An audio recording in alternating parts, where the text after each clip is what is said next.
Ito na yata yung pinakamagana na sapatos na nasuot ko, para siyang Kobe 8 sa gaan. And this is my performance review of Chowdan FE Team. Let's go!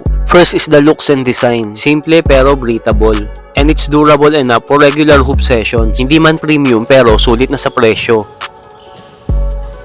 Next is traction.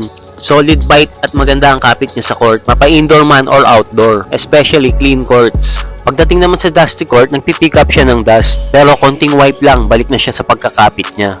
Pagdating naman sa cushion, comfortable naman siya for everyday games and long runs. Sakto lang ang impact protection, at may good balance siya ng court feel at comfort. Low to the ground na rin siya, kaya if you're playing guard position, sobrang ma-appreciate mo tong sapatos na to.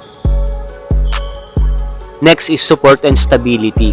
Napaka-solid din kasi secure ang heel at midfoot ko. Kaya confident ako mag-drive at sa mga lateral movements ko. At pagdating naman sa fit, true to size na din siya at wide foot friendly. Ang hindi ko nga lang nagustuhan dito is may konting kahabaan yung shoelace niya. At ito na nga ang performance review natin sa Chowdan FE Team. Perfect choice sa mga gusto ng quality pero ayaw gumastos ng sobra. At ang dami yung colorway na pwedeng pagpilian. And if you want to cop this pair, lalagay ko na lang dyan yung link sa baba at yellow basket. Check out na!